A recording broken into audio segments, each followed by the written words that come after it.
Bueno, muy buenas tardes. Vamos a empezar. Tenemos la suerte de tener con nosotros hoy a Diego Gracia, que ya ha estado otras veces y la verdad es que estar con él siempre es un placer. Yo estoy seguro que me lo voy a pasar fenomenal, con lo cual, Diego, te lo agradezco muchísimo. Espero que todos se lo pasen por lo menos tan bien como yo. Si llegamos a ese punto, pues vamos a pasar un rato magnífico. Diego viene a hablarnos de su último libro, que se titula Bioética Mínima. Y bueno, él es un gran experto en bioética y este libro, que es por lo primero que te quería preguntar, tiene que ver con unas conferencias que has estado dando y me gustaría que explicaras un poco como primera pregunta cuál es la razón de este libro. Bueno, buenas tardes, muchas gracias por la invitación. Gracias a todos ustedes por estar aquí y vamos a ver si en un rato aclaramos algunas cosas que les puedan ser de utilidad y que por tanto pues rinda un poco el trabajo que ustedes han hecho para venir aquí esta tarde, ¿no? Yo los libros que he escrito por lo general son más gordos. Este me ha salido delgado precisamente porque no nació como un libro, sino como un ciclo de conferencias que me pidieron en la Fundación Politeia. Yo no sé, muchos de ustedes probablemente la conocen. Es una fundación que también está relacionada con el apellido Satrústegui, porque la esposa y luego viuda de Joaquín Satrústegui, Georgina Gil Delgado, organizó hace ya pues medio siglo casi, ¿no? Esta especie de ciclo cultural en el que van año a año analizando diferentes periodos de la historia de la cultura con profesores realmente de primera categoría siempre. Bueno, el año pasado el periodo que tocaba era el último, es decir, de 1975 a comienzos del siglo XXI. Y entonces yo todos los años les doy unas lecciones y como una gran novedad dentro del campo en el que yo me muevo, pues está el nacimiento de la bioética, término que apareció por primera vez el año 1970 y que pocos años después hicieron en escuelas públicas norteamericanas una encuesta y el término bioética, a pesar de ser un neologismo que pocos años antes no conocía nadie porque no existía, lo conocían tantos niños como al presidente Kennedy en Estados Unidos. Y de hecho hoy todos pues estamos preocupados con la crisis ecológica, con el problema de la población, con las migraciones, con, en fin, tantas cosas que tienen que ver con la vida, la calidad de vida y el futuro de la vida sobre el planeta, ¿no? De tal modo que, bueno, yo les di una charla, una sesión, y para mi sorpresa, pues el público quedó un tanto, no sé, desconcertado por la novedad, por la importancia del tema, ¿no? Y entonces le pidieron al que dirige la Fundación Politeia ahora, que es Miguel Satrústegui, que por qué no se organizaba un ciclo de conferencias, un pequeño ciclo de conferencias, para aclarar más los temas. Y entonces diseñamos 5 conferencias que son los cinco capítulos del libro, ¿no? Las conferencias se dieron al comienzo del siguiente ciclo y poco después pues salió el libro. Bueno, pues es una oportunidad para acercarse al pensamiento de Diego sin el número de páginas que tienen tus otros libros, y yo lo recomiendo mucho. Te quería preguntar, lo explicas en el libro de alguna manera, por el concepto de bioética y por qué le has puesto el título de bioética mínima. Bueno, bioética, vuelvo a repetir, es un neologismo que surgió el año 1970, lo acuñó no un médico, sino un biólogo norteamericano, Van Rensselaer Potter, y la tesis de Potter es que las ciencias biomédicas, no solo la medicina, la biología molecular, estaban avanzando tanto, y esto es una realidad, ¿no? Así como la primera mitad del siglo XX fue el gran periodo de la física, con el descubrimiento pues, de toda la teoría de las partículas subatómicas, el núcleo, luego la energía atómica, la mecánica cuántica, etcétera, ¿no? La primera mitad del siglo XX es la gran era de la física, ¿no? La segunda mitad del siglo XX ha sido la gran era de la biología.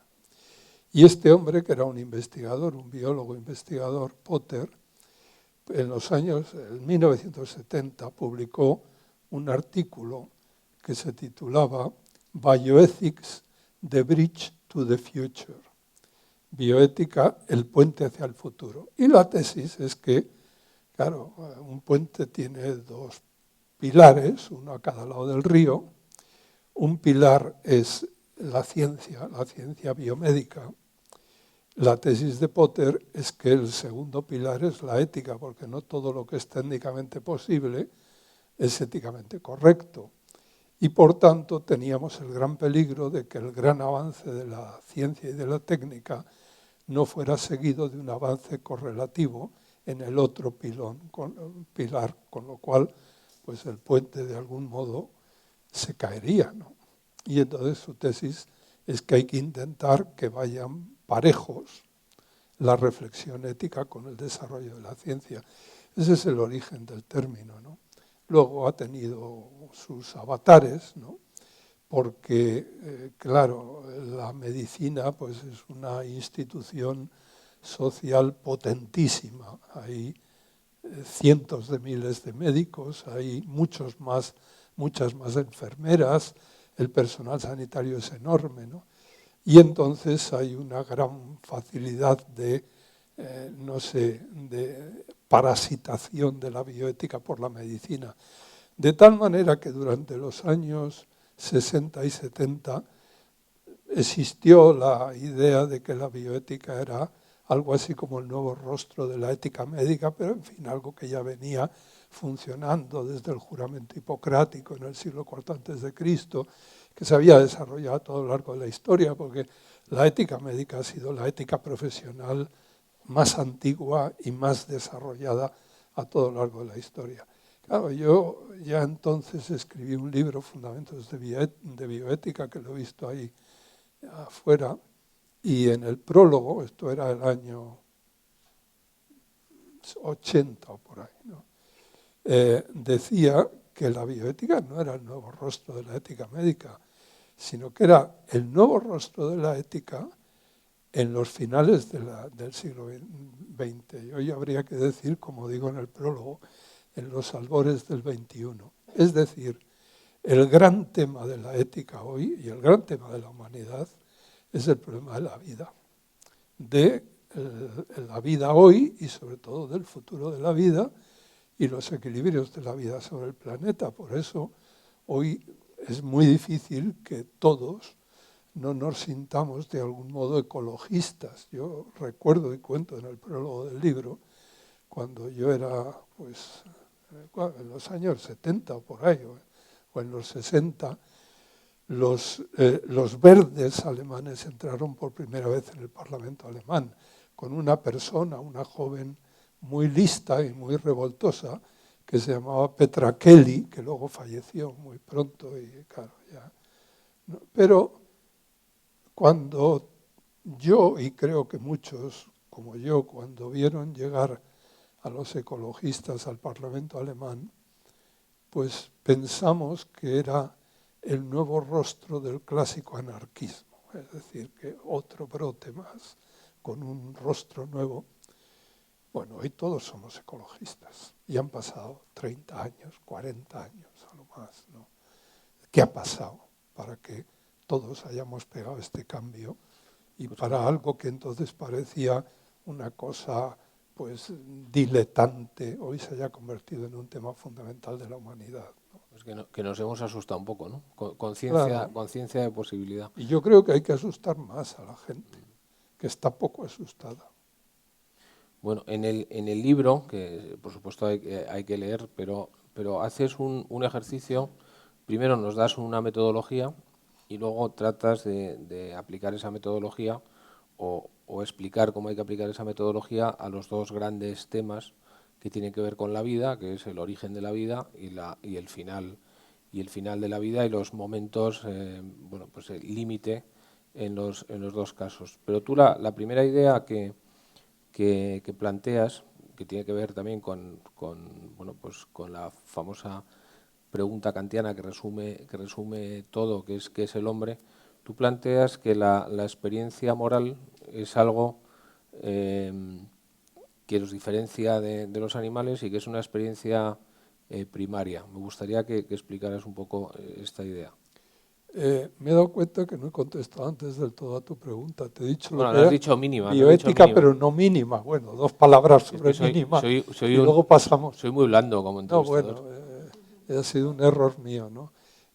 ¿Por qué mínima? Bueno, eh, el término tiene una cierta tradición. De hecho, un gran filósofo y sociólogo alemán, Adorno, escribió un libro hace pues ya 60 años que se titulaba Mínima Moralia.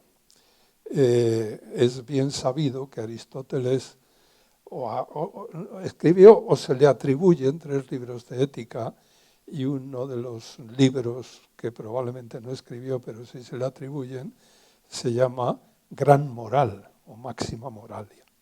Y entonces la tesis de Adorno en los años de la Segunda Guerra Mundial es que no estábamos para morales de máximo y que él lo que quería hacer era una mínima moralia, es decir, la moral de la decencia ciudadana mínima, ¿no? Bueno, esto Adorno era un hombre muy relacionado con la Escuela de Frankfurt.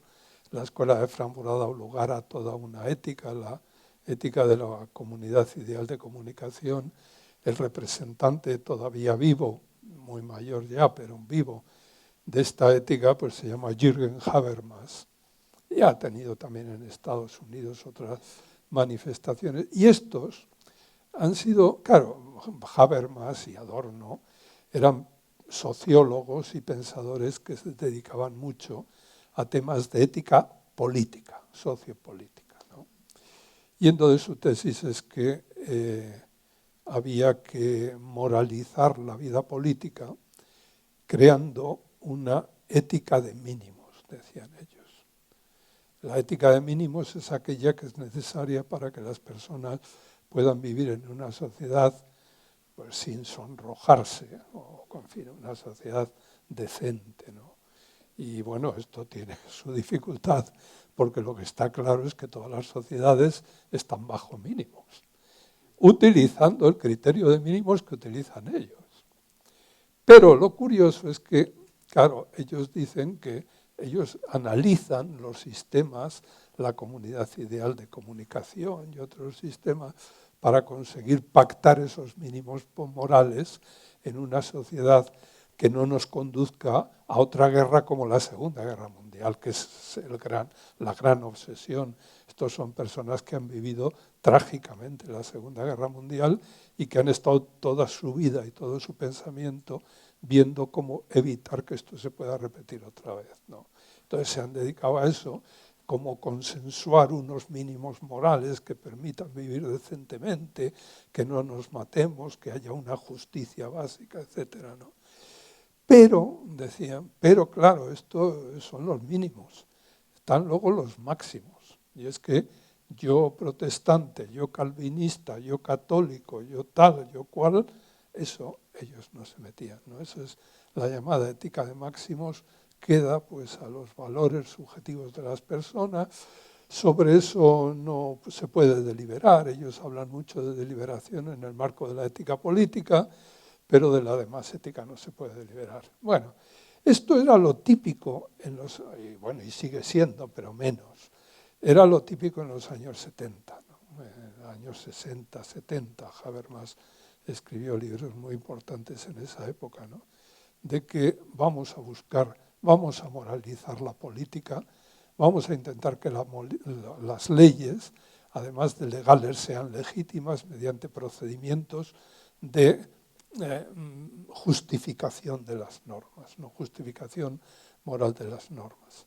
Esto ya ha cambiado completamente. En primer lugar, porque la distinción entre ética de mínimos y ética de máximos es completamente artificiosa. Toda persona, la ética, el objetivo de la ética es tomar decisiones correctas. Esto es lo que añade la ética. Tomar decisiones las toma todo el mundo, ¿no? Y cualquier decisión que tome un ser humano no es correcta, sino es la óptima que él puede tomar en ese momento. Yo siempre pongo dos ejemplos que son elementales. El cirujano que hace una operación tiene la obligación de hacer la operación óptima. No vale con decir, hombre, he hecho una chapucilla, tampoco está mal, no está bien, pero no soy un prevaricador, la verdad es que he hecho... No, eso no. O el juez que dictara una sentencia que no está mal, pero no es la mejor sentencia que en ese momento, con los datos y las posibilidades que tiene, él puede hacer. Siempre la ética trata de tomar decisiones. La ética no son teorías. La ética es cómo se toman decisiones correctas. Y las decisiones son siempre de máximos. Entonces, yo lo que digo es que yo pongo bioética mínima en el título, no para unirme a la cohorte de los que en los años 70 hablaban de esto, sino diciendo que toda bioética es de máximos y que yo lo que hago en 3 capítulos es dar la metodología general y luego aplicarlo a 2 casos concretos, como acabas de decir. Y que eso es lo mínimo que habría que saber de bioética. Hablando de hacer lo correcto, el ser humano se distingue del animal porque intentamos hacer lo correcto. Yo creo que de alguna manera la ética nos ha permitido evolucionar. Al final la ética es una consecuencia de la inteligencia. El riesgo es que nos olvidemos de eso y que evolucionemos olvidándonos de la experiencia moral, que es por lo que te quería preguntar. ¿Por qué? Es que no te he contestado a lo otro que te me habías preguntado. Voy una pregunta retrasada. Ya estamos, pero bueno, voy a intentar. Hemos hecho el catch-up, ya estamos en... Claro, lo voy a decir con unas palabras que utilizaba mucho Zubiri, que a mí me parece tremendamente esclarecedora del tema, ¿no? Él decía, hombre, los animales, según la teoría de la evolución de Darwin, pues están ajustados al medio. De hecho, la expresión de Darwin, que es muy potente, ¿no?, es the survival of the fittest, del más ajustado, al medio. De tal manera que el que no está muy ajustado, el medio lo rechaza. Ese rechazo es enfermedad o muerte. Si es tarjeta amarilla, enfermedad, va a transmitir los genes que codifican esos caracteres fenotípicos menos a la descendencia. Y si es muerte, no los va a transmitir.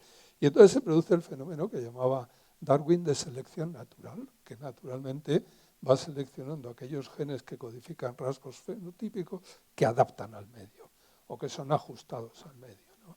Esto es el animal. Y entonces decía Zubiri, claro, esto hace que el animal viva en justeza natural, porque está ajustado.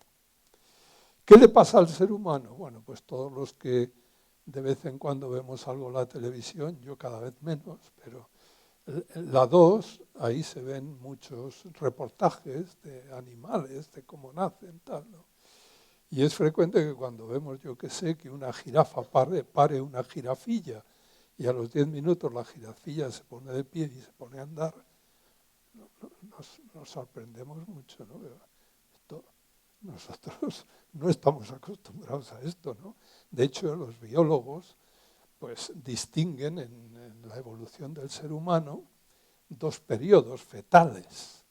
El periodo fetal en que el embrión o el feto está dentro del vientre de la madre y un periodo fetal postnatal, porque la maduración del ser humano al nacer es poquísima, es muy inmaduro.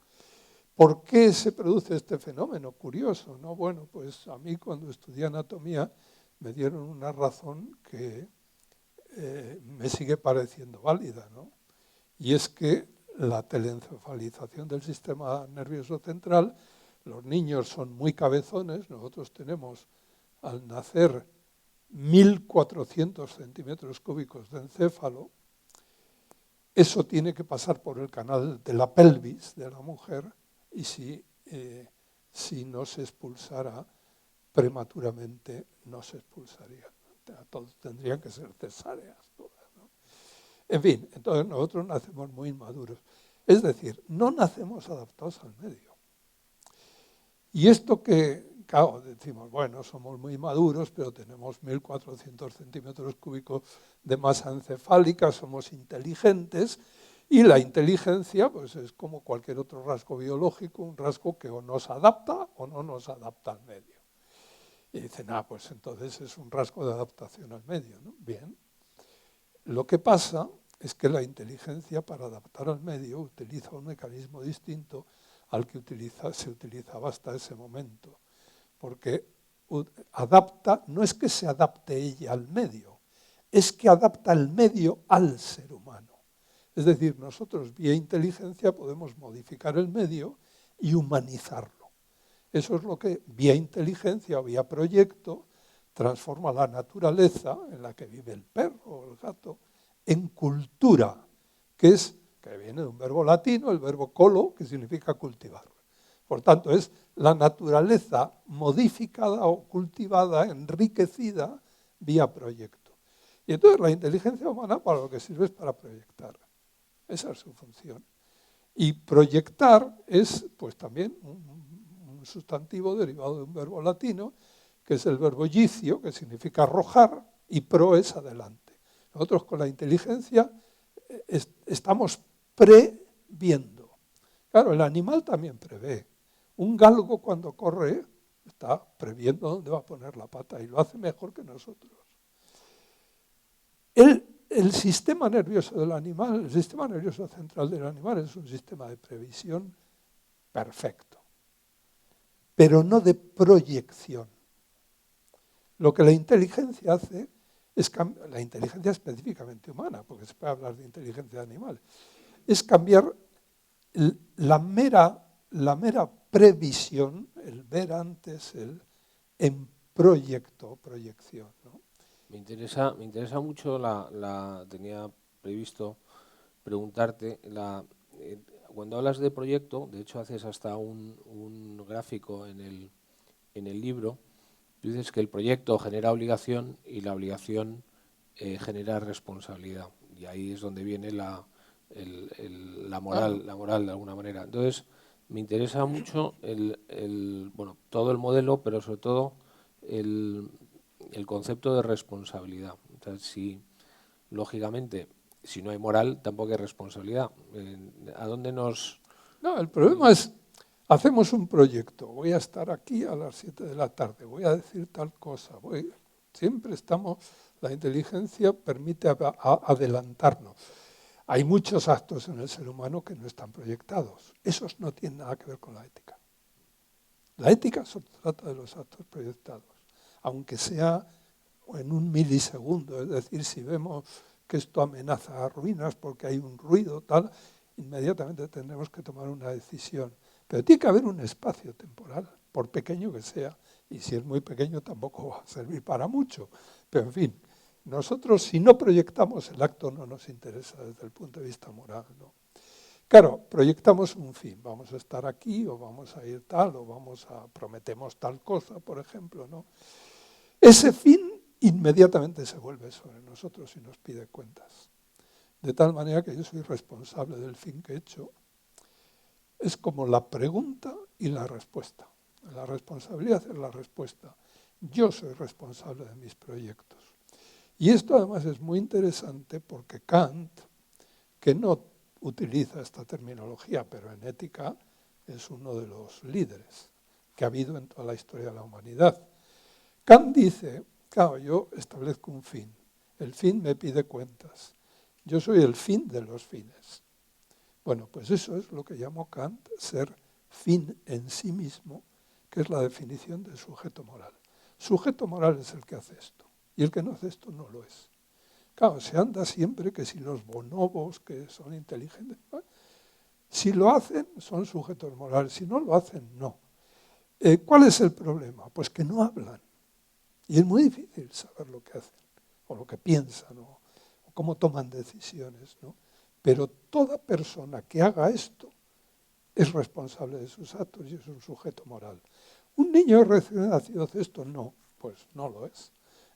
Cuando yo era joven y estudiábamos el catecismo, se decía que el uso de razón se conseguía a los 7 años. Bueno, esto es discutible, pero en cualquier caso hay un momento en el que uno empieza a hacer esto, en ese momento.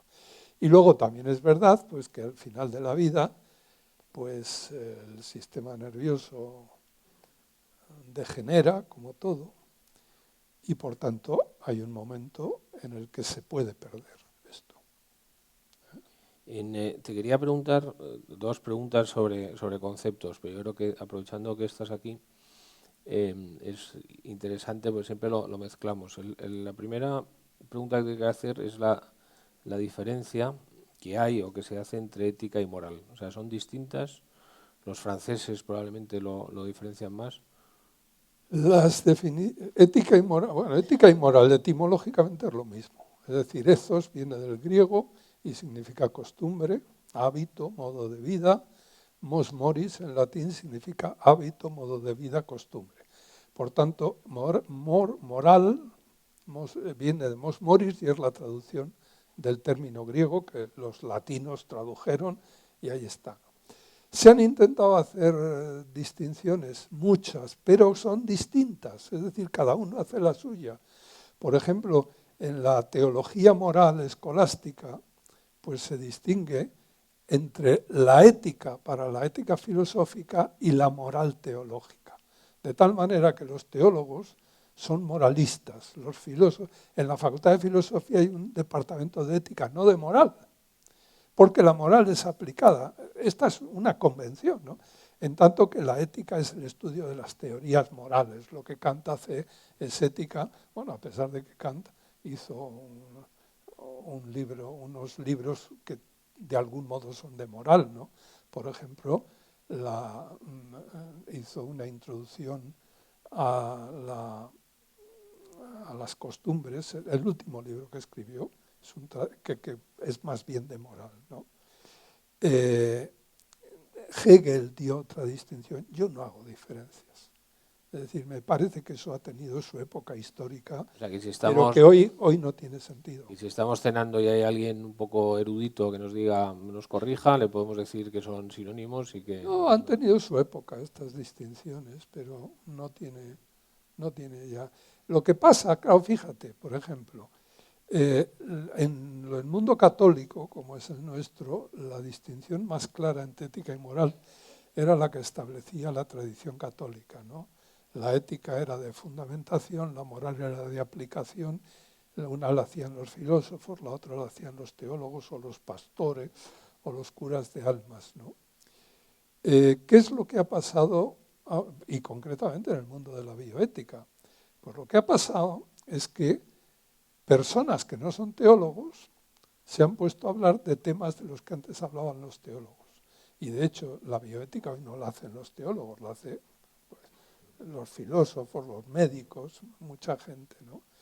Claro, esto es un problema, porque, por ejemplo, al señor que trata cuestiones concretas, el tema del aborto, el tema de la eutanasia, el tema de la ecología, en la terminología escolástica se le llama moralista, pero el moralista era un sacerdote.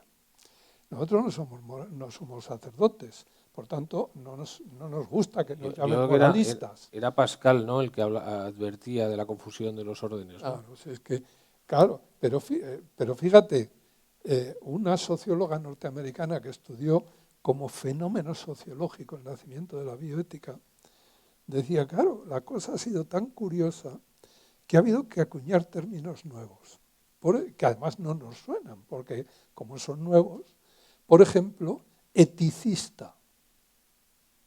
Antes había moralistas. ¿Por qué? Porque eran los que se ocupaban de los deberes concretos y tal. Esto se ha secularizado. Claro, ya no los puedes llamar moralistas, ¿cómo los llamas? Y entonces, en todas las lenguas, empezó en inglés, pero ha habido que acuñar un término nuevo, que vuelvo a repetir que encima nos suena mal, ¿no? Bueno, Cervantes decía del término realidad, que hoy nos parece normal, que era un término duro, había aparecido poco antes. Ahora hay un término que he leído hace poco que me da un miedo terrible, que es especista. Es el que considera que los animales son inferiores. Entonces, Sí, es esa es una teoría. Es un racismo de especie. En ética tiene mucho. Sí, eso. Te quería preguntar por otro concepto que me parece que esta pregunta no puedo dejar de hacértela, pero que lo relaciones con la diferencia que haces entre valores intrínsecos y valores instrumentales. Y te quería preguntar por el valor, que es uno de los conceptos que tú encajas en Claro, este modelo. el problema, claro, hay que hacer proyectos. Si no proyectamos, no vivimos, no modificamos el medio, no lo humanizamos y no podemos vivir. Y por tanto hay que proyectar. Es una obligación. Es decir, estamos obligados. Esto es lo terrible, ¿no? Es decir, que esto no es libre. No es que los juicios morales los pueda uno hacer o decir yo no los hago porque no, eso no es libre, ¿no? Claro, y el problema es cómo se hacen proyectos. Los proyectos, nosotros vivimos en una cultura que desde mediados del siglo XVII, desde que se produjo la llamada revolución científica en la época de Galileo y Newton, está basada en hechos. El concepto de hecho experimental o hecho científico es básico. Y lo que no son hechos no lo entendemos muy bien. Nos parece que son cosas. Es más, a mediados del siglo XIX hubo un filósofo francés, Auguste Comte, que dijo, ya hemos llegado. Es decir, hubo unas épocas pasadas en la historia de la humanidad, la época mítica, dice Comte, ¿no? Aquella en la que había pues, los mitos de la Ilíada y la Odisea, los mitos homéricos, o los de Mesopotamia, o los de Egipto y tal. Bueno, eso es una época en la que los seres humanos interpretaban la realidad a base de imaginación, de mucha imaginación. Dice, bueno, aquello pasó, luego comenzó una segunda época, que él la llama la época especulativa, nace con los presocráticos, se desarrolla en la cultura occidental a partir de la cultura griega y tal, ¿no? Dice, pero está naciendo una tercera época que es la definitiva. ¿Y cuál es esa época? La época positiva. Es decir, nosotros tenemos la ciencia, tenemos datos objetivos y tenemos que arreglar la humanidad con lo que Comte llamó, con una frase espléndida realmente, el régimen de los hechos. Y por tanto, lo que no son hechos, y yo qué sé, pues a mediados del siglo XIX se escribe una novela en Inglaterra, Hard Times, de Dickens, y cómo comienza la novela. Hay un señor, Grant Greene, que va a ver al maestro de una escuela, ¿no?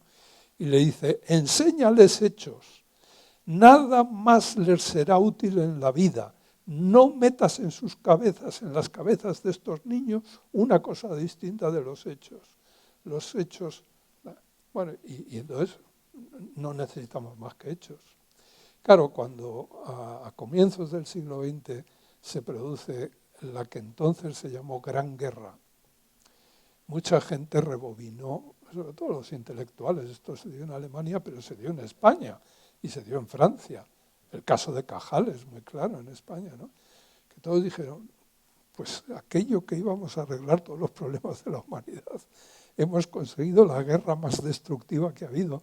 La técnica ha permitido que haya tanques, que haya cañones enormes, que haya aviones, que haya guerra biológica, que haya guerra química. Este es el futuro. Bueno, y claro, en cualquier caso, al hombre occidental lo que no son hechos no lo entiende bien. Y el problema es que para hacer un proyecto hay que partir de hechos. Para hacer el proyecto de construir esta casa, pues hay que partir de unos hechos, lo que es el cemento, lo que es la resistencia de materiales, unas cuantas cosas, ¿no? Pero con solo hechos no se construye una casa ni se hace un proyecto. Hay que meter valores. De hecho, el señor que construyó esta casa, pues lo haría para algo, por ejemplo, para ganar dinero, que es un valor, el valor económico, o para vivir, que es otro valor, el bienestar, o la vida, ¿no? Tal. Siempre lo que decide es un valor. Y esto, que es más viejo, esto está en el de ánima de Aristóteles. Aristóteles no consideraba que la mente humana tuviera tres facultades, como luego ha sido normal, ¿no? Memoria, entendimiento y voluntad, sino que él distingue dos. Una cosa que llama el nous, noein es ver, intelectual, la inteligencia. Y dice Aristóteles, pero la inteligencia ve, pero no mueve. La inteligencia se queda tan tranquila. ¿Qué es lo que mueve? Dice, tiene que haber una segunda potencia, ¿no? Que él la llamó orexis. El término orexis griego se tradujo al latín por appetitus. Appetere es desear en latín. Y appetitus, claro, si yo veo una mesa llena de manjares, la veo y la entiendo, ¿no? Pero si no tengo apetito, no me atrae. Si estoy saciado o he comido, es el apetito. Y el apetito ya no tiene nada que ver con la inteligencia, tiene que ver con otra cosa, que son las emociones, un mundo más proteiforme, más difícil de manejar. Ahí está la valoración. Y ahí está la valoración. Yo valoro los alimentos de un modo distinto cuando tengo hambre que cuando no tengo hambre. O la música cuando estoy triste que cuando estoy alegre. O el dinero cuando tengo mucho, cuando tengo poco, etcétera. Se podrían poner 1000 casos, ¿no? Es decir, el mundo de las emociones, que a nosotros nos parece tan proteiforme, tan poco claro, porque no son hechos, es el que se lleva al gato al agua. Y entonces, ¿cuál es el gran problema de la educación occidental y nuestra, aquí y ahora, ¿no? Pues que conseguimos que los niños sepan mucho de hechos, niños y no tan niños, porque en la universidad hacemos lo mismo. Pero los valores, allá cada uno con sus valores, no me cuente usted su vida, arrégleselas como pueda, yo no tengo nada que decir en ese. El caso de los médicos es muy curioso, yo ese lo conozco mejor, ¿no? ¿Cómo han manejado los médicos a los pacientes? Bueno, pues cuando una persona estaba enferma iba al hospital y al llegar a la puerta del hospital, ¿qué tenía que hacer?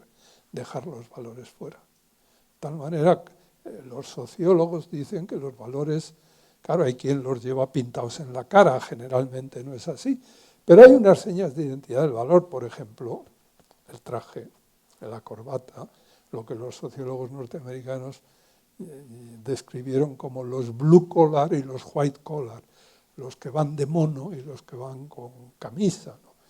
Bueno, te dicen, no, aquí no se utiliza ni corbata, aquí camisón. Y a todos les ponemos el mismo camisón. Y además usted va a una cama, y la cama tampoco, ahora ya tiene nombre, pero antes no, era un número, era el paciente de la cama tal. Despersonalizamos completamente al paciente. ¿Por qué? Porque nosotros lo que estamos viendo ahí es una cirrosis hepática o un cáncer de colon. Pero a Pedro no. Y cuando salga, que recoja sus valores y se vaya a casa.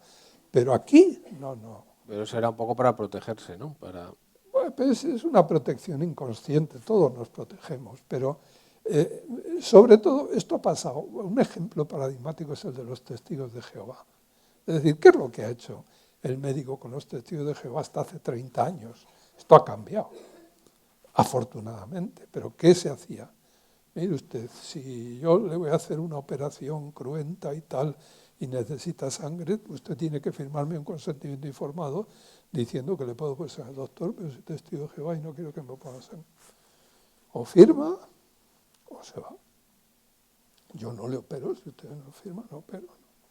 Porque a mí el ser testigo de Jehová en mi libro de cirugía no aparece. Es decir, eso no se trata. Allí se trata de hechos. Yo soy un especialista en hechos.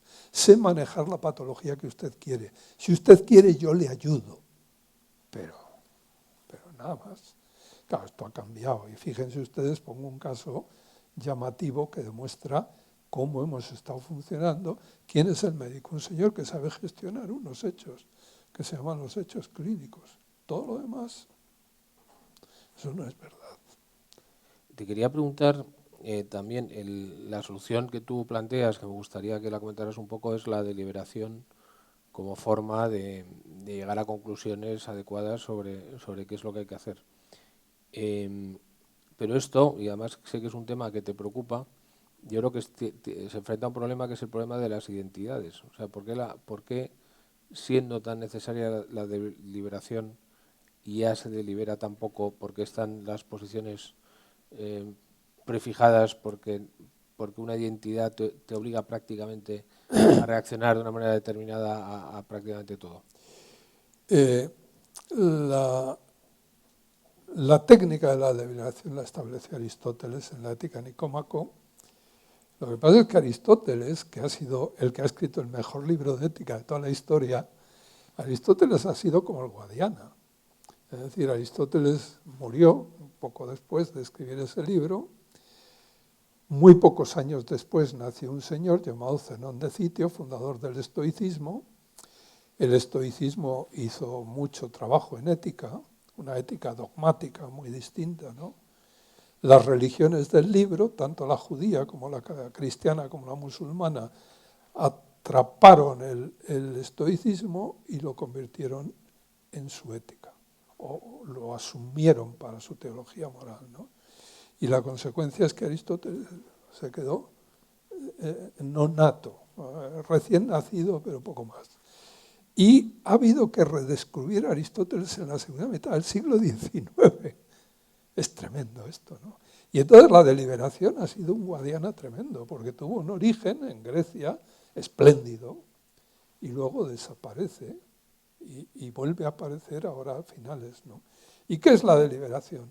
Bueno, pues la deliberación es el procedimiento que tiene por objeto tomar decisiones razonables en condiciones de incertidumbre. Cuando las condiciones son de certeza, no hay que deliberar. Si te preguntan el teorema de Pitágoras, tú tienes que decir que el cuadrado de la hipotenusa es igual a la suma de los cuadrados de los catetos, pero ahí no hay deliberación que valga. El problema es que este tipo de razonamiento, el razonamiento que se llama apodíctico, no se da en la vida real, solo se da en las matemáticas. Entonces aquí siempre gestionamos incertidumbre. Y la incertidumbre se puede gestionar bien o mal. La deliberación es el método para gestionarla bien. Un método que no utilizamos y que hay que educar. Este es el gran defecto, es que no se eduque desde los 3 años en los colegios y en las escuelas. En la deliberación se educa para triunfar, pero no se educa para deliberar, ¿no? Y el objeto es poder tomar decisiones razonables en condiciones de incertidumbre. Algo muy difícil. ¿Por qué? Pues porque la incertidumbre en todo ser humano, esto Freud lo analizó muy bien y nos convenció a todos, la incertidumbre siempre genera angustia. Y la angustia dispara una cosa que Freud llamó los mecanismos de defensa del yo. El primero es la negación, hay otros. Entonces yo, como meto la cabeza debajo del ala, niego y hago pasar como cierto lo que es incierto y me equivoco. Esto es. Y no me doy cuenta que me equivoco porque todo esto es inconsciente. Y la deliberación, de alguna manera, Es el te sirve para intento, enfrentarte a los sesgos también, ¿no? es que estos son sesgos. La deliberación es el intento de elevar a conciencia todo eso que pasa en el inconsciente. Es decir, en fin, yo comentábamos hace un rato el libro de Kahneman, un psicólogo judío norteamericano, premio Nobel de Economía del año 2008, creo que fue, por ahí, ¿no? Y bueno, Kahneman tiene muchísimos trabajos, trabajaba con otra persona que yo creo que era más listo que él, Tversky, pues que este falleció y como el premio Nobel no se da más que a vivo, al otro no le tocó a este pro indiviso. Y ha escrito un libro que anda por ahí, ¿no? Pensar rápido y pensar despacio. ¿Y cuál es la tesis de Kahneman? Todo pensar rápido está sesgado. ¿Y qué es deliberar? Pensar despacio. Y entonces aquí hay, ¿por qué? Pues porque para proyectar hay que manejar muchas teclas, mucho tinglado. Y además en el cual juegan factores inconscientes una gran cantidad de cosas, ¿no? Y entonces eso necesita una educación. De hecho, yo lo que hago en los cursos, lo que he hecho en la Facultad de Medicina durante toda mi vida, ¿no? Con los estudiantes de bioética en la Facultad de Medicina, lo que ahora hago en los cursos que doy y tal, es esto, es enseñar a deliberar. Que además no sirve solo para bioética, sirve para la vida. Para todo, bueno, para las finanzas, imagínate. Pues no deja de ser curioso que a Kahneman le dieran el Premio Nobel de Economía, un señor que es un psicólogo. ¿Por qué? Pues porque lo que Kahneman demostró es que cuando pensamos rápido tenemos unos sesgos, pero esos sesgos se pueden utilizar, por ejemplo, para vender lo que yo quiero vender. Es decir, tienen un gran rendimiento en publicidad, en mil cosas, ¿no? Y entonces los economistas están tremendamente interesados en conocer estos desarrollos últimos de la psicología, ¿no? Más que para la ética esto ha servido, yo diría que más que para lo que positivo, ha servido para lo negativo, ¿no? Para ver cómo se puede vender más utilizando, cazando a los compradores a través de los sesgos de decisión que cometen. Bueno, toda tecnología, toda técnica tiene un Es posible uso. ambivalente, sí. Pero, hombre, hay que intentar educar para que las personas sepan manejar la ambivalencia, ¿no? Tú Y no propones es... educar en la deliberación y me parece interesante que a deliberar bien le llamas eubolia, que es una palabra. Eubulia es una palabra griega, la utiliza Aristóteles, ¿no? Aristóteles era bien consciente de que deliberar no es fácil, de que se puede deliberar mal y de que hay que aprender a deliberar bien. Y la buena deliberación, eso es lo que llama eubulia, claro, es un prefijo griego que significa bueno y buleusis es deliberación, la eubulia, ¿no? Y esto debería ser la asignatura fundamental en la vida. Pues con este método que ya hemos más o menos planteado y descrito, a mí me gustaría que intentáramos en este rato aplicarlo a los dos temas que tú propones en el libro, que te parecen los temas fundamentales, que son los confines de la vida humana, tanto en el nacimiento como en la muerte. Y bueno, por la primera pregunta relacionada con esto y relacionado con los problemas en ese confín de la vida humana antes de nacer, yo creo que está muy relacionado no solo con el nacimiento, sino con qué entendemos que es un ser humano y la convención que hacemos o las ideas que tengamos sobre la dignidad que tiene que proteger a aquello que consideramos un ser humano, ¿no? Claro, yo lo que he hecho, después de explicar un poco lo que es la deliberación, los fundamentos de la ética, la deliberación y tal, lo que hago es, como ejemplos, porque claro, es un libro pequeño, aplicarlo a los dos campos más conocidos, probablemente que suscitan más preguntas y más interrogantes en los lectores y en la población, como son el origen de la vida y el final de la vida, entre otras cosas porque este acelerón que ha pegado la biomedicina desde los años 60 hasta hoy, pues ha permitido manipular y medicalizar el origen de la vida y el final de la vida. Es el caso, por ejemplo, pues de los trasplantes de órganos, de las unidades de cuidados intensivos en el final de la vida, o de la ingeniería genética y todas sus consecuencias, o las técnicas de reproducción asistida, o el aborto, o la anticoncepción, en el caso del origen de la vida. Claro, todo esto son procedimientos del último medio siglo, ¿no? Y entonces, bueno, pues lo que he intentado es aplicar la teoría para que el lector haga una pequeña gimnasia intelectual y luego él lo pueda aplicar a los temas que se le planteen. Es decir, por eso es mínima, porque es simplemente dar los instrumentos que luego le puedan servir a él para sus desarrollos ulteriores en la vida. En el origen de la vida, pues, bueno, todo proyecto se compone de 3 fases, necesariamente. Y cuando no se compone de estas fases, malo. Cuando no somos conscientes, primero, de hechos. Por lo tanto, en el origen de la vida, pues hay que estar un poquito al tanto de los hechos, de lo que la biología actual sabe sobre eso, ¿no? Es decir, todo el tema de la genética. ¿Por qué? Pues porque ya tradicionalmente, en la historia de la biología, a propósito del origen de los seres vivos, existieron 2 tesis. Hay una tesis que fue la que se llevó la parte del león en la historia de la medicina hasta mediados del siglo XVII, que es la tesis que se llama epigenética, el epigenetismo. ¿Y en qué consiste esta tesis? Bueno, pues que las formas, la génesis de formas, las formas van surgiendo. Por tanto, habría que decir que es un cierto evolucionismo, ¿no? Y es que de lo menos forme acaba saliendo lo más forme, ¿eh?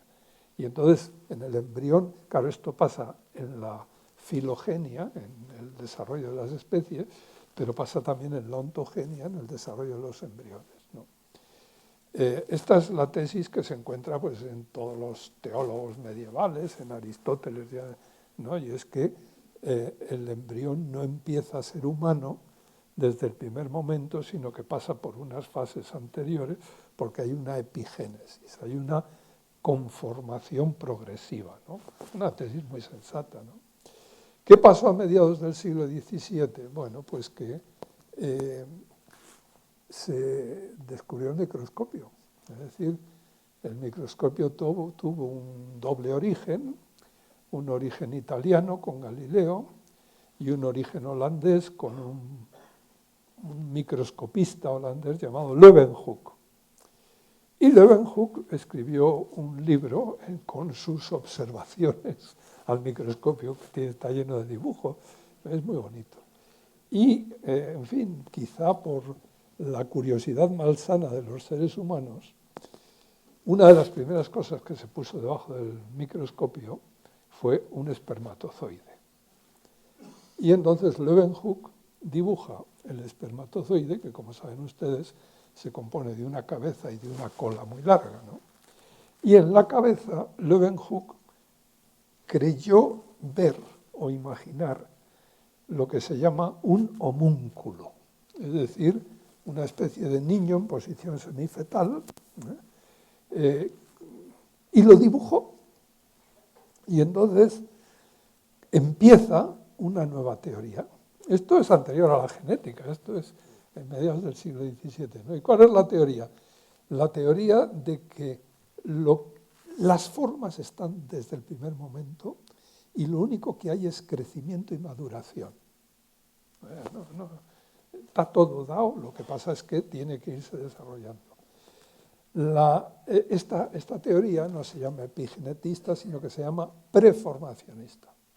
Entonces el preformacionismo es inundatorio porque es la ciencia moderna, es el microscopio, ¿no?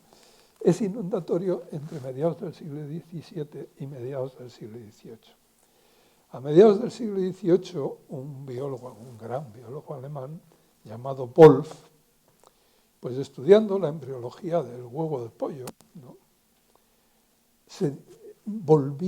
se dio cuenta de que no era tan claro lo que decía Leeuwenhoek y volvió a la tesis epigenetista.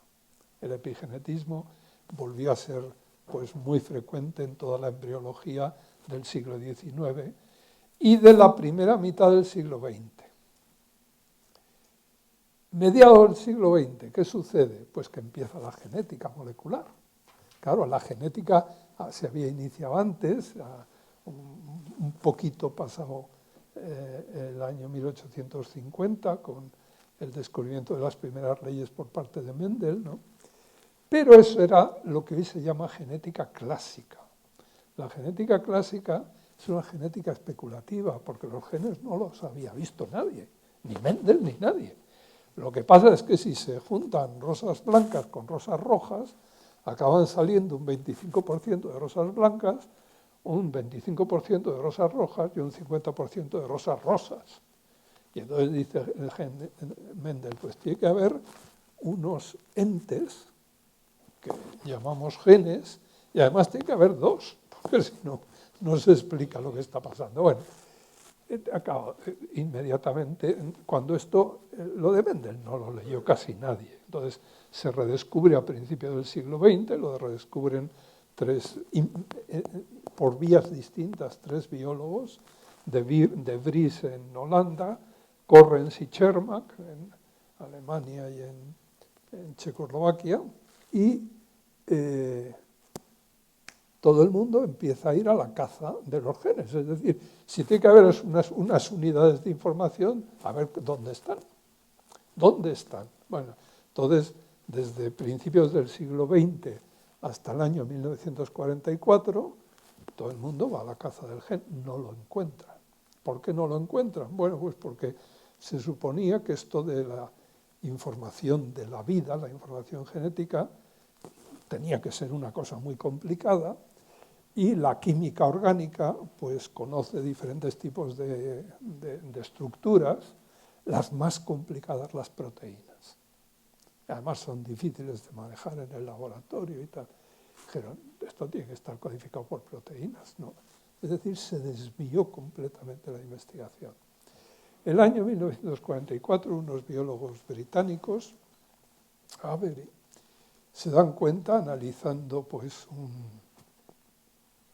un germen patógeno, el neumococo, que uno que es capsulado y otro que no es capsulado, se dan cuenta de que la información tiene que estar en unas estructuras que se habían descrito ya a mediados del siglo XIX en el esperma del esturión y que se habían llamado el núcleo, los ácidos nucleicos, unas estructuras químicas que había en el núcleo, porque nadie sabía para qué servían. Dicen, va a estar ahí. ¿Qué sucede? Pues que esas estructuras se manejan muy bien, no son como las proteínas muy complicadas. En el fondo los alumnos hacen en primero de medicina, en fisiología, prácticas con el ADN. O sea, y además es muy resistente, resiste el calor, resiste el tiempo, ¿no? Puedes encontrar pues, estructuras de ADN en momias egipcias y todavía están ahí, ¿no? Y entonces la investigación empieza a avanzar aceleradamente. El año 1953, Watson y Crick describen la estructura tridimensional, que es cuando se conoce realmente una estructura. El año 1958, y aquí fue el caso de Ochoa que colaboró a ello, ¿no? el premio Nobel español, se consigue la síntesis de la estructura del ADN, ¿no? Y pocos años después, a comienzos de los años 60, pues se elabora una tabla que se conoció con el nombre de código genético. El código genético no es el proyecto Genoma Humano de comienzos del siglo XXI. El código genético es que la información en el ácido desoxirribonucleico está codificado en base 4. Hay 4 aminoácidos. Los 4 aminoácidos, 4 azúcares, tienen que codificar 20 aminoácidos, porque las proteínas están compuestas de aminoácidos. Entonces no puede haber un azúcar para cada aminoácido porque solo saldrían 4. Tampoco pueden ser combinaciones de 2 en 2 porque no daría suficiente, tienen que ser de 3 en 3. Y entonces estos se llaman tripletes o codones, y lo que se llamaba código genético era el código de los tripletes o codones, ¿no? Por tanto, ya se sabía un poco cómo estaba codificada la información genética, ¿no? Y además empiezan a describir genes moleculares. Y a comienzos de los años 70 se pone a punto una técnica que se llamó la técnica del ADN recombinante. Es decir, ya no solamente conocemos el ácido desoxirribonucleico, sino que tenemos una técnica para quitar y poner genes, para manipular la información genética. Empezamos a podernos diseñar. un poquito. Esto ahora se está empezando a hacer. Pero en fin, empezó lo que se llamó ingeniería genética, ¿no?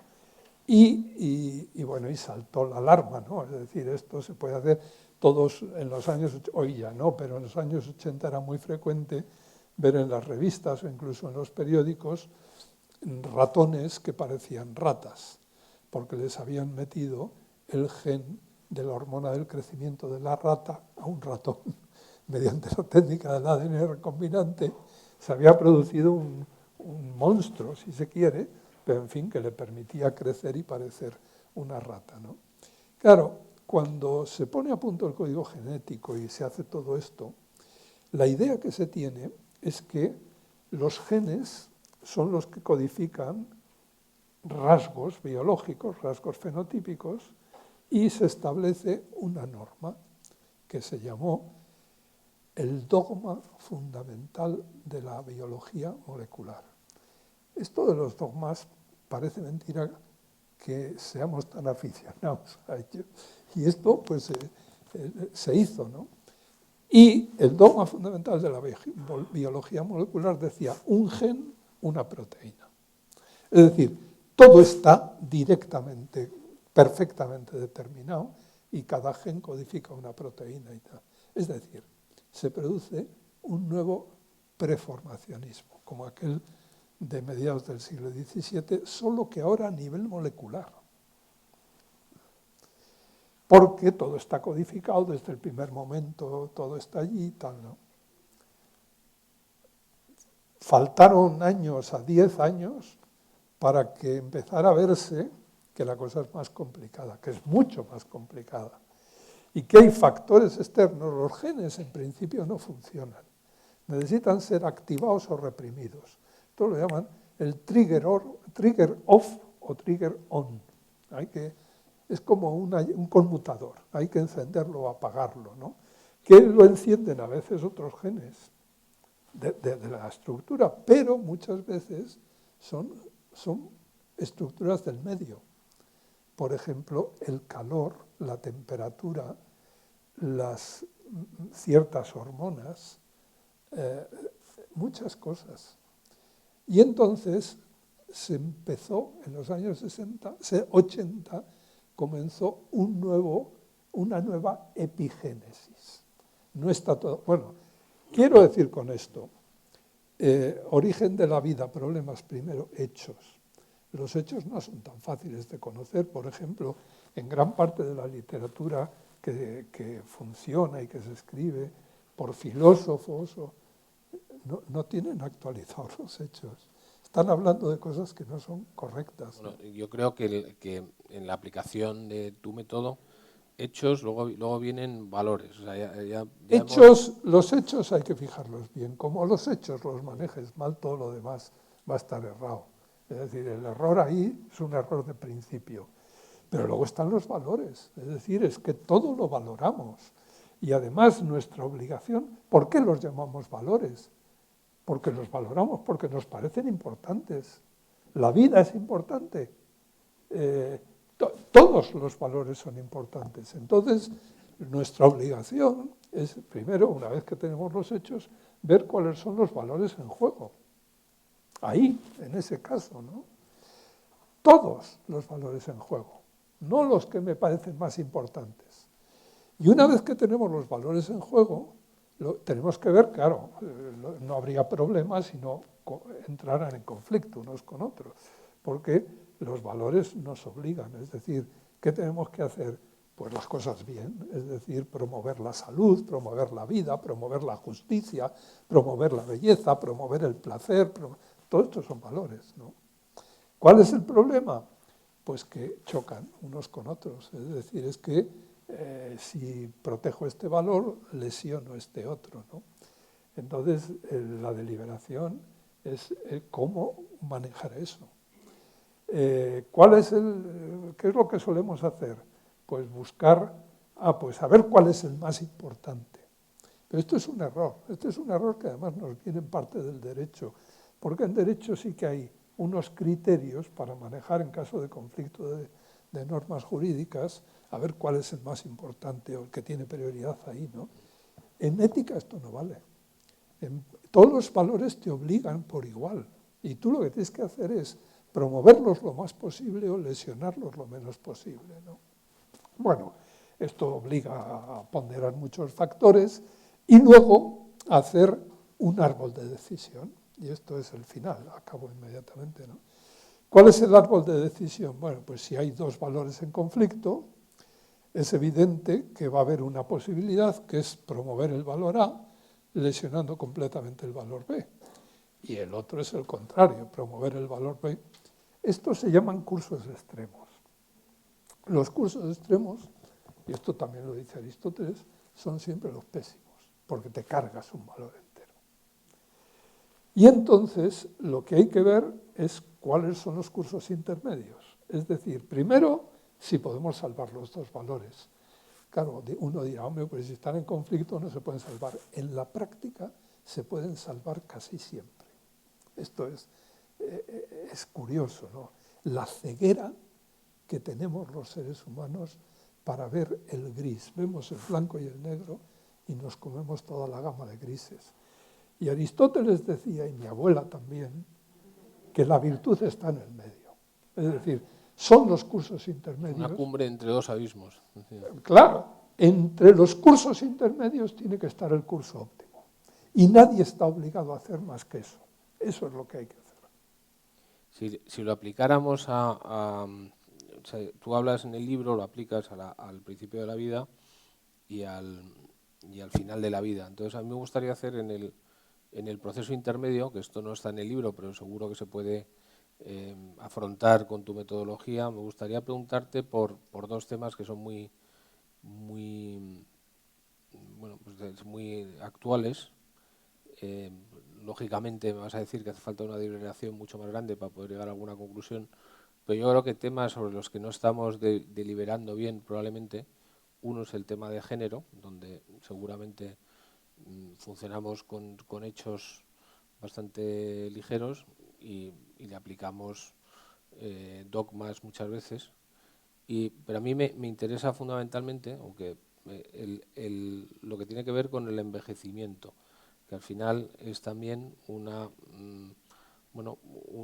evolución de la vida, no antes de llegar al momento más terminal, pero donde yo creo que hay toda una ética y una forma de afrontar esa etapa que desde luego a nosotros nos interesa mucho. Te pregunto por las dos. Bueno, entonces esto último, Una y porque es otra. que tú pides mucho. O sea, yo te contesto al último y luego si quieres volvemos al anterior, ¿no? El tema de la vejez. Hombre, hay un fenómeno que tiene que ver con todos estos desarrollos del último medio siglo de la biomedicina, no solo de la biomedicina y de la economía y de mil cosas, ¿no?, que han hecho que la esperanza media de vida en este momento en España sea la media de hombres y mujeres 84 y pico años al nacimiento.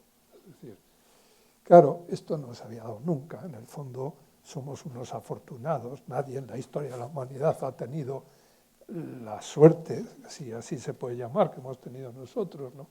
Teníamos que darnos con un canto en los dientes y no pedir excesivas gollerías, pero en fin, las seguimos pidiendo. En cualquier caso, lo que está claro es que el horizonte de los 90 está muy cercano.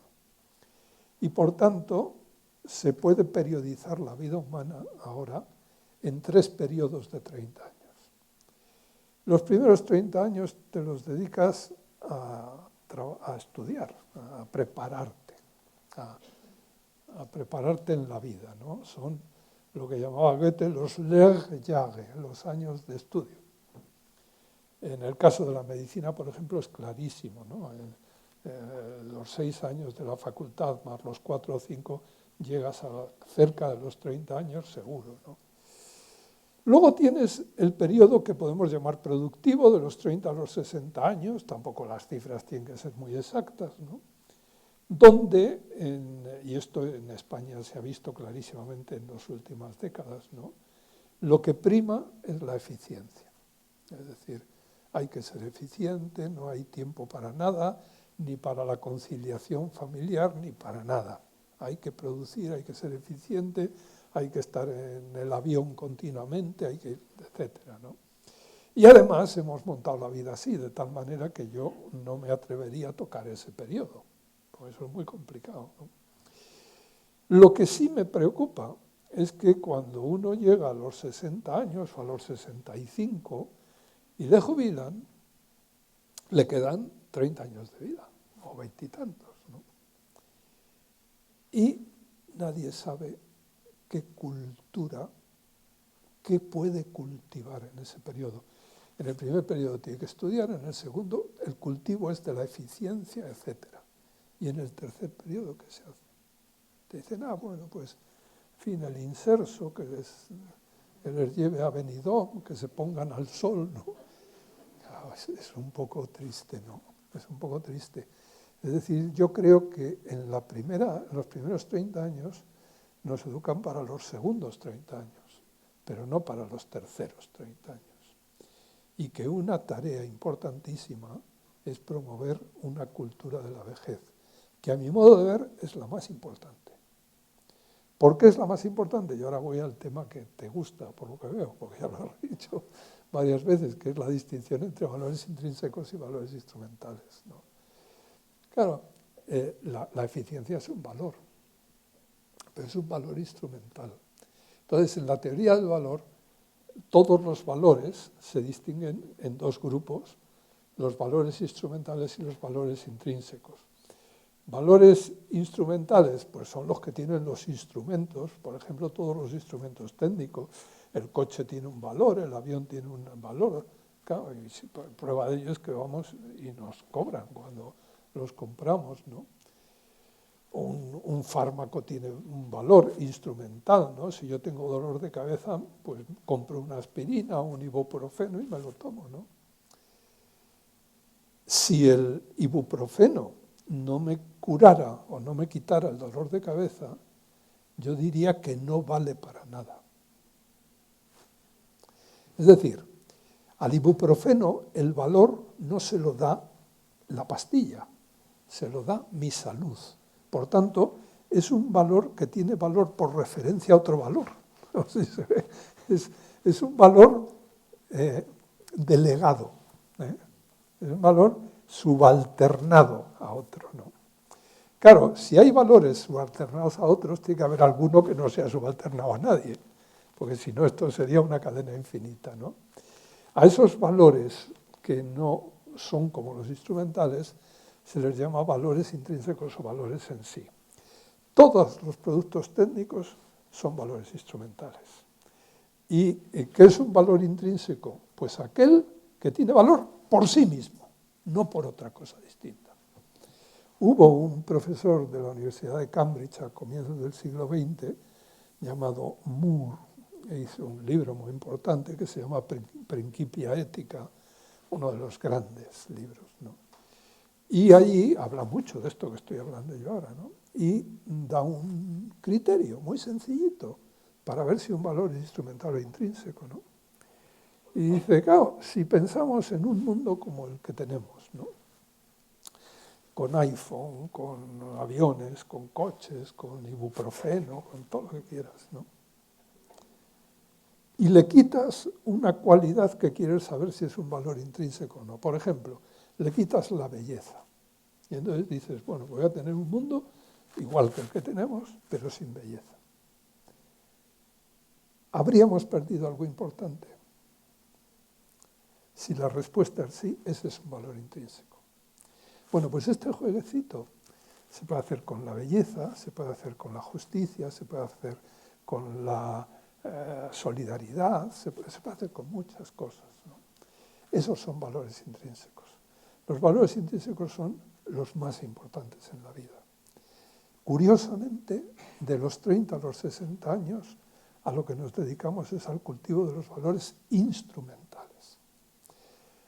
Los valores instrumentales, acabo rápido, tienen dos características que son las opuestas a los intrínsecos. La primera característica es que se miden en unidades monetarias. El dinero es el valor instrumental puro. No sirve para comer, no sirve para moverse, Sirve para intercambiar. Tiene valor de cambio, pero no tiene valor de uso. Las cosas generalmente tienen los dos valores. Este no tiene casi más valor que el de uso, que el de intercambio, ¿no? Por lo tanto, sería el puro. Se miden en unidades monetarias. Los valores intrínsecos no se miden en unidades monetarias. Estos son los intangibles, esos que decís. Y ejemplos, porque esto no es que lo diga yo, esto lo ha dicho la cultura a todo lo largo de su historia, ¿no? El cariño verdadero ni se compra ni se vende, ¿no? Antonio Machado, ¿no? Solo el necio confunde valor intrínseco y precio, valor instrumental. Había un poeta inglés que decía: un cínico es el que conoce el precio de todo y el valor de nada. Y esto es muy frecuente, esto está en el folclore y en las canciones populares, y es una idea bastante general, ¿no? Tu propuesta... Y una última cosa, es decir, por tanto, unos tienen precio, otros no tienen precio, son inapreciables. Segunda característica, los valores instrumentales son intercambiables. Si yo tengo un coche que no me funciona o encuentro otro más eficiente y más barato, pues compro ese y ya está. Los valores intrínsecos no son permutables. Tu propuesta entiendo que es en la última etapa de 30 años que has definido, orientarnos más a los valores Yo creo intrínsecos. que en la tercera edad tenemos la obligación de rendir a la sociedad lo que no hemos podido hacer en la segunda. O no hemos podido. Te quería hacer, estamos llegando un poco al final, así que yo creo que es fantástico. Me queda tocar un tema que yo creo que no podemos dejar pasar, que es el tema del final de la vida. Yo creo que lo explicas muy bien, el cambio que ha habido respecto al final de la vida desde el punto de vista anterior. Y además dices que es un tema, cuando los griegos trataban de explicarnos cómo vivir bien, era la eudaimonía. Al final lo que nos dicen también es cómo hay que morir bien, y de hecho los filósofos griegos les preocupaba mucho eh, vivir más allá de la dignidad y vivir a partir de haber perdido la dignidad. Esto cambia, hay un cambio cultural, y probablemente ahora estamos pues estamos reenfocando este tema de cara a futuro también. Claro, el término, claro, el final de la vida no solamente tiene que ver con la eutanasia, sino que tiene que ver con toda la parafernalia médica relacionada con el manejo de las enfermedades terminales y tal, que es un mundo en el cual, por tanto, lo que son enfermos críticos, las técnicas de soporte vital, que son las que se han reunido en las unidades de cuidados intensivos, todo el tema de los cuidados paliativos, que es un mundo, en fin, hay muchos temas, pero en fin, a los periodistas lo que les gusta es lo de la eutanasia, no sé por qué, que es lo más extremo y es lo más problemático, porque la verdad es que si lo anterior funcionara bien, si la respuesta a las preguntas anteriores estuviera correctamente dada, el tema de la eutanasia preocuparía mucho menos. Bueno, tú dices en el libro que casi nunca se llega a los casos extremos. Si se maneja bien, no es muy necesario, ¿no? Lo cual no quiere decir que en ciertas situaciones que son muy excepcionales no sea un remedio razonable. ¿Qué situaciones son esas? En caso de tumores o cáncer, no, yo no creo que hay. El problema más grave es el de las enfermedades neurodegenerativas, caso San Pedro, o no es el caso San Pedro, pero parecido al caso San Pedro, o el de las lesiones medulares graves, altas, cervicales, ¿no? Que es el caso San Pedro. Entonces son personas que, claro, van a tener pues años de vida, bastantes años de vida, ¿no? Y llega un momento ahí. Entonces, esos son los únicos casos. En los casos normales de tumores y tal, los cuidados paliativos funcionan perfectamente. Y en paliativos hay una especie de moto, de refrán muy significativo, que dice que cuando una persona dice quiero morir, lo que está diciendo es quiero vivir de otra manera.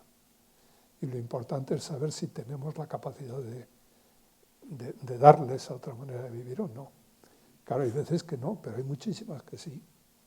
Y entonces tenemos que cuidarnos de no caer en un problema lógico ya antiguo, que es el llamado sofisma pars pro toto, es decir, coger una partecita y llevarla al todo, porque eso no conduce más que a una degradación tremenda y a no respetar los valores.